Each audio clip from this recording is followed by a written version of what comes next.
കേരളത്തിന്റെ രാഷ്ട്രീയ ചരിത്രത്തിൽ ഓരോ അധികാരമാറ്റവും പുതിയ പ്രതീക്ഷകളും ആശങ്കകളും ഒരുപോലെ ഉയർത്താറുണ്ട്. ഇപ്രാവശ്യം കേരളത്തിൽ അധികാരത്തിലെത്തിയ പുതിയ UDF മുഖ്യമന്ത്രിക്ക് മുമ്പിലുള്ള ഏറ്റവും വലിയ വെല്ലുവിളി വികസനവും സാമൂഹിക സുരക്ഷയും തമ്മിലുള്ള സമതുലിത്വം നിലനിർത്തുകയാണ്. തിരഞ്ഞെടുപ്പ് പ്രചാരണത്തിനിടെ നൽകിയ വാഗ്ദാനങ്ങൾ ജനങ്ങൾ ഏറെ പ്രതീക്ഷയോടെ കാത്തിരിക്കുകയാണ്. അതിനാൽ തന്നെ അധികാരമേറ്റ ആദ്യ ദിവസങ്ങളിൽ തന്നെ സർക്കാർ വ്യക്തമായ ദിശയും തന്ത്രവും അവതരിപ്പിക്കാൻ ശ്രമിക്കുന്നു. 62 ലക്ഷത്തിലധികം പെൻഷൻകാരും 16 ലക്ഷത്തിലധികം വീട്ടമ്മമാരും ഒരു കാര്യം മാത്രമാണ് ചോദിക്കുന്നത്: ഞങ്ങളുടെ പെൻഷൻ നിർത്തുമോ, തുക കൂട്ടുമോ, LDF തന്ന 2000 രൂപ മുടങ്ങിയത് കിട്ടുമോ, വീട്ടമ്മ പെൻഷൻ 1000 രൂപയുടെ കാര്യം എന്തായി? ഈ വീഡിയോയിൽ അതിനെല്ലാം വ്യക്തമായ ഉത്തരമുണ്ട്. UDFന്റെ പ്രധാന നയങ്ങളിലൊന്നാണ് ഒരു പെൻഷൻ നിർത്തില്ല എന്നത്. എല്ലാ തുകയും കൂട്ടുമെന്നാണ് പറഞ്ഞിട്ടുള്ളത്. വീഡിയോയിലോട്ട് കടക്കുന്നതിന് മുമ്പായിട്ട് ചാനലിലെ വീഡിയോ ആദ്യമായിട്ട് കാണുന്നവർ സബ്സ്ക്രൈബ് ചെയ്യുക. ഇനിയും ഇതുപോലുള്ള അപ്ഡേറ്റ്സ് ദിനംപ്രതി ഈ ചാനലിലൂടെ ലഭിക്കുന്നതായിരിക്കും. ഫേസ്ബുക്കിൽ കാണുന്നവർ പേജ് ഫോളോ ചെയ്യുക. UDF തെരഞ്ഞെടുപ്പ് സമയത്ത് ജനങ്ങൾക്ക് 3 കാര്യം ഉറപ്പുകൊടുത്തിരുന്നു. ഒന്നാമത് LDF സർക്കാർ തുടങ്ങിവെച്ച എല്ലാ ക്ഷേമ പെൻഷനുകളും UDF നിർത്തില്ല, അത് അതേപടി തുടരും. രണ്ടാമത് ഇപ്പോൾ 2000 രൂപ കിട്ടുന്ന എല്ലാ പെൻഷനും 3000 രൂപയാക്കി വർദ്ധിപ്പിക്കും. മൂന്നാമത്തേത് LDF കാലത്ത് 5 മാസം മുടങ്ങിയ പെൻഷൻ കുടിശ്ശിക ഓണത്തിന് മുമ്പ് കൊടുത്തു തീർക്കും. ഈ 3 വാഗ്ദാനങ്ങളും എങ്ങനെ നടപ്പിലാക്കുമെന്ന് നമുക്ക് ഓരോന്നായിട്ട് നോക്കാം. LDF കാലത്ത് 60 വയസ്സ് കഴിഞ്ഞവർക്ക് 2000 രൂപയാണ് കൊടുത്തിരുന്നത്. UDF വന്നാൽ ഇത് നിർത്തുമോ എന്ന് പലർക്കും പേടിയുണ്ട്. ഇല്ല, നിർത്തില്ല. UDF ഇത് തുടരും. മാത്രമല്ല 2 വലിയ മാറ്റം കൊണ്ടുവരും. ഒന്നാമത്തേത് പ്രായം 60 നിന്ന് 58 കുറയ്ക്കും. അതായത് 58 വയസ്സ് തികഞ്ഞാൽ തന്നെ പെൻഷൻ കിട്ടിത്തുടങ്ങും. രണ്ടാമത്തേത് തുക 2000 നിന്ന് 3000 കൂട്ടും. ഇത് 2026 ജൂലൈ മാസം മുതൽ കിട്ടിത്തുടങ്ങുമെന്നാണ് സർക്കാർ പറയുന്നത്. LDF കാലത്ത് മുടങ്ങിയ 5 മാസത്തെ പൈസയും ഓണത്തിന് മുമ്പ് കൊടുക്കപ്പെടും. ഇതുകൂടാതെ വിധവാ പെൻഷൻ മാനദണ്ഡങ്ങൾ ലഘൂകരിക്കും. ഭർത്താവ് മരിച്ച സ്ത്രീകൾക്ക് കിട്ടുന്ന പെൻഷനാണിത്. LDF 2000 രൂപയാണ് കൊടുത്തിരുന്നത്. UDF ഇത് 3000 രൂപയാക്കും. കൂടാതെ ഒരു പ്രധാന മാറ്റം കൂടി വരുത്തും. ഇപ്പോൾ ഭർത്താവ് മരിച്ചിട്ട് 1 വർഷം കഴിയണമെങ്കിൽ പെൻഷൻ അപേക്ഷിക്കാനായിട്ട് പറ്റൂ. UDF ഈ നിബന്ധന ഒഴിവാക്കും. മരണ സർട്ടിഫിക്കറ്റ് കിട്ടിയാൽ ഉടൻ അടുത്ത മാസം മുതൽ പെൻഷൻ കിട്ടിത്തുടങ്ങും. ഇതുകൊണ്ട് വിധവകൾക്ക് വലിയ ആശ്വാസമാകും. അടുത്തത് വികലാംഗ പെൻഷൻ കൂടുതൽ പേർക്ക് നൽകപ്പെടും. 40% മുകളിൽ വൈകല്യമുള്ളവർക്കാണ് ഇപ്പോൾ പെൻഷൻ കിട്ടുന്നത്. LDF 2000 രൂപയാണ് കൊടുത്തത്. UDF ഇത് 3000 രൂപയാക്കും. അതോടൊപ്പം വൈകല്യത്തിന്റെ തോത് 40% നിന്ന് 30% കുറയ്ക്കും. അതുകൊണ്ട് ഇപ്പൊ പെൻഷൻ കിട്ടാത്ത ഒരുപാട് പേർക്ക് പുതുതായി പെൻഷൻ കിട്ടും. ഓട്ടിസം, പഠന വൈകല്യം പോലുള്ള അവസ്ഥകളും പരിഗണിക്കപ്പെടും. അടുത്തത് കർഷക തൊഴിലാളി പെൻഷനാണ്. അതിൽ വ്യവസ്ഥയിൽ ഇളവ് ലഭിക്കും. കർഷക തൊഴിലാളികൾക്ക് 60 വയസ്സ് കഴിഞ്ഞാൽ കിട്ടുന്ന പെൻഷനാണിത്. LDF 2000 രൂപയാണ് നൽകിക്കൊണ്ടിരുന്നത്. UDF ഈ തുക 3000 ആക്കും. ഇപ്പോൾ 10 വർഷം കൃഷിപ്പണി ചെയ്തതിന്റെ തെളിവ് വേണം.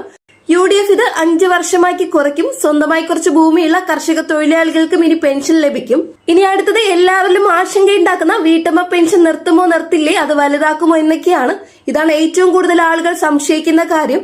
മുഖ്യമന്ത്രിയുടെ സ്ത്രീ സുരക്ഷാ പദ്ധതി എന്ന പേരിൽ LDF 1000 രൂപ പ്രഖ്യാപിച്ചിരുന്നു. ഏപ്രിൽ മാസത്തെ തുക ഇതുവരെയും ലഭിച്ചിട്ടില്ല. UDF ഇത് നിർത്തുമോ എന്ന ചോദ്യം എല്ലാവരിലും ഉയരുന്നുണ്ട്. എന്നാൽ UDFന്റെ ഭാഗത്തുനിന്ന് വരുന്ന മറുപടി ഇതാണ്: UDF ഇത് നിർത്തില്ല, പകരം ഇത് വലുതാക്കി പേര് മാറ്റി കൂടുതൽ ആൾക്ക് കൊടുക്കുമെന്നാണ്. പുതിയ പേര് ഇന്ദിര പ്രിയദർശിനി സ്ത്രീശക്തി ധനസഹായം എന്നായിരിക്കും. തുക 1000 നിന്നും 3000 രൂപയാക്കും. പ്രായപരിധി 35 തൊട്ട് 60 എന്നത് 18 മുതൽ 59 ആക്കും. ഇപ്പോൾ AAY അല്ലെങ്കിൽ PHH റേഷൻ കാർഡ് നിർബന്ധമാണ്. UDF അത് ഒഴിവാക്കും. കുടുംബ വരുമാനം 2 ലക്ഷത്തിന് താഴെയുള്ള നീല കാർഡുള്ളവർക്കും ലഭിക്കുന്നതാണ്. ഈ പുതിയ രൂപത്തിൽ 2027 ഏപ്രിൽ മാസം മുതൽ പദ്ധതി ആരംഭിക്കും. 2026 ഏപ്രിൽ മാസത്തെ തുക ഇതുവരെ ലഭിച്ചിട്ടില്ല. പക്ഷെ 2026 ഏപ്രിൽ മുതലുള്ള കുടിശ്ശിക 2027 ഒറ്റയടിക്ക് ലഭിക്കും. കർഷകർക്ക് ഉടമ പെൻഷൻ 1000 രൂപയാണ്. ഇത് പൂർണ്ണമായും പുതിയൊരു പെൻഷനാണ്. ഇപ്പോൾ കർഷക തൊഴിലാളികൾക്ക് പെൻഷനുണ്ട്. പക്ഷെ സ്വന്തമായി കുറച്ച് ഭൂമിയുള്ള 60 വയസ്സ് കഴിഞ്ഞ ചെറുകിട കർഷകർക്കൊന്നുമില്ല. UDF അവർക്ക് വേണ്ടി മാസം 5000 രൂപ പെൻഷൻ കൊണ്ടുവരും. 2 ഏക്കറിൽ താഴെയുള്ള ഭൂമിയുള്ള 10 വർഷം കൃഷി ചെയ്ത 60 വയസ്സ് കഴിഞ്ഞ കർഷകർക്ക് ഇത് ലഭിക്കും. 2026 നവംബറിൽ അപേക്ഷ തുടങ്ങും. 2027 ജനുവരി മുതൽ പൈസ ലഭിച്ചു തുടങ്ങും.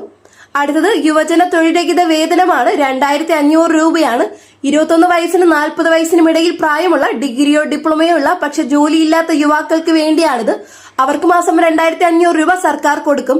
പക്ഷേ ഒരു വ്യവസ്ഥയുണ്ട്: എല്ലാ മാസവും എംപ്ലോയ്മെന്റ് എക്സ്ചേഞ്ചിൽ പോയി ഒപ്പിടണം. സർക്കാർ പറയുന്ന ജോലിക്ക് പോകണം. 3 തവണ ജോലി വേണ്ടെന്ന് വെച്ചാൽ പെൻഷൻ നിർത്തും. പരമാവധി 2 വർഷം വരെ ലഭിക്കും. 2026 ഒക്ടോബറിൽ ഈ പദ്ധതി ആരംഭിക്കും. ഇനി അതിഥി തൊഴിലാളി പെൻഷനാണ്. 2000 രൂപയാണ്. കേരളത്തിൽ 10 വർഷത്തിലധികം പണിയെടുക്കുന്ന 60 വയസ്സ് കഴിഞ്ഞ അതിഥി തൊഴിലാളികൾക്ക് UDF 2000 രൂപ പെൻഷൻ കൊടുക്കും. ഇതിനായി അവർ ക്ഷേമ ബോർഡിൽ രജിസ്റ്റർ ചെയ്യണം. 2026 ഓഗസ്റ്റ് മുതൽ രജിസ്ട്രേഷൻ ആരംഭിക്കും. കേരളം കെട്ടിപ്പടുക്കാൻ സഹായിച്ചവരെ സംരക്ഷിക്കണമെന്നത് സർക്കാർ നിലപാടാണ്. ഇനി ട്രാൻസ്ജെൻഡർ പെൻഷനാണ്. 3000 രൂപയാണ്. ട്രാൻസ്ജെൻഡർ വ്യക്തികൾക്ക് LDF കാലത്ത് 1000 രൂപ കൊടുത്തിരുന്നു. പക്ഷേ വളരെ കുറച്ചു പേർക്ക് മാത്രമാണ് ഇത് ലഭിച്ചിരുന്നത്. UDF ഇത് 3000 രൂപയാക്കി വർദ്ധിപ്പിക്കും. പ്രായം 25 വയസ്സ് മതി. സാമൂഹ്യനീതി വകുപ്പിന്റെ ID കാർഡ് മാത്രം മതി. വരുമാനമോ വീടോ നോക്കില്ല. 2026 സെപ്റ്റംബർ മുതൽ ഇത് കിട്ടിത്തുടങ്ങും. ഇനി അടുത്തത് എൻഡോസൾഫാൻ ദുരിതബാധിതർക്കുള്ള പെൻഷനാണ്. 5000 രൂപയാണ്. കാസർഗോഡിൽ എൻഡോസൾഫാൻ ദുരിതം അനുഭവിക്കുന്നവർക്ക് LDF 2000 രൂപയാണ് കൊടുത്തിരുന്നത്.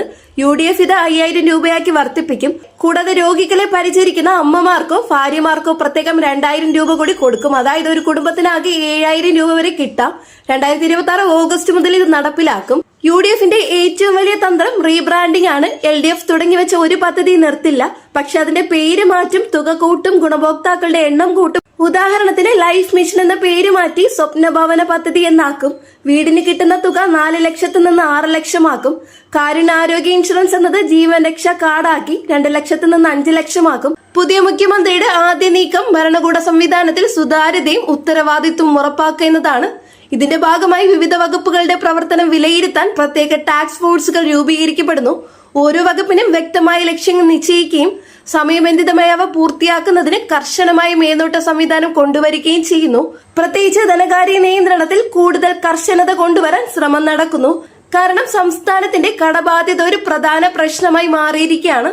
പഴയ സർക്കാരിന്റെ വിവിധ ക്ഷേമ പദ്ധതികൾ തുടരുമോ എന്നതാണ് ജനങ്ങളിൽ ഉയരുന്ന പ്രധാന ചോദ്യങ്ങളിലൊന്ന്. UDF സർക്കാർ ഈ വിഷയത്തിൽ ഒരു സമതുലിത സമീപനം സ്വീകരിക്കുന്നതായാണ് സൂചനകൾ. ജനങ്ങൾക്ക് നേരിട്ട് ഗുണം ചെയ്യുന്ന സാമൂഹ്യ സുരക്ഷാ പദ്ധതികൾ, ഉദാഹരണത്തിന് പെൻഷൻ പദ്ധതികൾ, ആരോഗ്യ ഇൻഷുറൻസ്, ഭക്ഷ്യസുരക്ഷാ പദ്ധതികൾ ഇവ തുടരുമെന്നും സർക്കാർ വ്യക്തമാക്കുന്നു. എന്നാൽ ചില പദ്ധതികളിൽ കാര്യക്ഷമത കുറവാണെന്ന് കണ്ടെത്തിയാൽ അവ പുനർസംഘടിപ്പിക്കുകയോ പുതുക്കുകയോ ചെയ്യും. ലക്ഷ്യം പണം ചെലവഴിക്കുന്നതിൽ ഫലപ്രാപ്തി വർദ്ധിപ്പിക്കലാണ്. ആരോഗ്യ മേഖലയിലെ പ്രധാന നീക്കങ്ങളിലൊന്നാണ് സർക്കാർ ആശുപത്രികളുടെ അടിസ്ഥാന സൗകര്യങ്ങൾ മെച്ചപ്പെടുത്തുന്നത്. പുതിയ മുഖ്യമന്ത്രി ആരോഗ്യരംഗത്തെ സ്വകാര്യ പൊതു പങ്കാളിത്തം ശക്തിപ്പെടുത്താൻ ഉദ്ദേശിക്കുന്നു. ഇതിലൂടെ ചികിത്സാ സൗകര്യങ്ങൾ കൂടുതൽ ജനങ്ങളിലേക്ക് എത്തിക്കാനാണ് ശ്രമം. കൂടാതെ ഡിജിറ്റൽ ഹെൽത്ത് റെക്കോർഡുകൾ നടപ്പിലാക്കുന്നതിലൂടെ ചികിത്സാ സംവിധാനത്തിൽ വലിയ മാറ്റം പ്രതീക്ഷിക്കാം. വിദ്യാഭ്യാസ രംഗത്ത് സ്കൂൾ, കോളേജ് അടിസ്ഥാന സൗകര്യങ്ങൾ നവീകരിക്കുകയും തൊഴിൽ കേന്ദ്രീകൃത വിദ്യാഭ്യാസം പ്രോത്സാഹിപ്പിക്കുകയും ചെയ്യുക, അതാണ് പ്രധാന ലക്ഷ്യത്തിലൊന്ന്.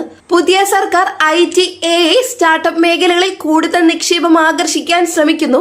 യുവജനങ്ങൾക്ക് തൊഴിലവസരങ്ങൾ സൃഷ്ടിക്കുന്നത് സർക്കാരിന്റെ പ്രധാന അജണ്ടയായിരിക്കും. ഇനി കൃഷി മേഖലയിലും ശ്രദ്ധേയമായ മാറ്റങ്ങൾ പ്രതീക്ഷിക്കാം.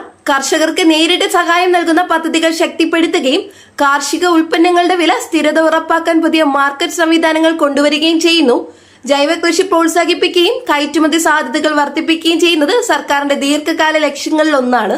ഇൻഫ്രാസ്ട്രക്ചർ വികസനത്തിൽ റോഡുകൾ, പാലങ്ങൾ, നഗരവികസനം എന്നിവയ്ക്ക് കൂടുതൽ പ്രാധാന്യം നൽകും. പ്രത്യേകിച്ച് നഗരങ്ങളിൽ ട്രാഫിക് പ്രശ്നങ്ങൾ പരിഹരിക്കാൻ പുതിയ ഗതാഗത പദ്ധതികൾ ആവിഷ്കരിക്കാൻ സർക്കാർ പദ്ധതിയിടുന്നു. ഇതോടൊപ്പം പരിസ്ഥിതി സംരക്ഷണവും വികസനവും ഒരുപോലെ മുന്നോട്ട് കൊണ്ടുപോകാൻ ശ്രമമുണ്ടാകും. ഡിജിറ്റൽ ഗവൺമെന്റ് സംവിധാനങ്ങൾ ശക്തിപ്പെടുന്നതും ഈ വർഷത്തെ പ്രധാന മാറ്റങ്ങളിൽ ഒന്നായിരിക്കും. എല്ലാ സർക്കാർ സേവനങ്ങളും ഓൺലൈൻ വഴി ലഭ്യമാകുന്നതിലൂടെ ജനങ്ങൾക്ക് കൂടുതൽ സൗകര്യപ്രദമായ ഭരണാനുഭവം നൽകുകയാണ് ലക്ഷ്യം. ഇതിലൂടെ അഴിമതി കുറയ്ക്കാനും കാര്യക്ഷമത വർദ്ധിപ്പിക്കാനും കഴിയും. അവസാനമായി പുതിയ UDF സർക്കാരിന്റെ വിജയവും പരാജയവും അവരുടെ വാഗ്ദാനങ്ങൾ എത്രത്തോളം യാഥാർത്ഥ്യമാക്കുന്നു എന്നതിനെ ആശ്രയിക്കുന്നു. ജനങ്ങൾ വലിയ പ്രതീക്ഷയോടെ കാത്തിരിക്കുമ്പോൾ ഈ സർക്കാർ മുന്നോട്ട് വെക്കുന്ന ഓരോ നീക്കവും ശ്രദ്ധേയമായി സ്വാധീനം ചെലുത്തും. ഭരണത്തിന്റെ ആദ്യ വർഷം തന്നെ ഈ സർക്കാർ എത്രത്തോളം ദിശാബോധത്തോടെ മുന്നോട്ട് പോകുന്നു എന്നത് വ്യക്തമാകും.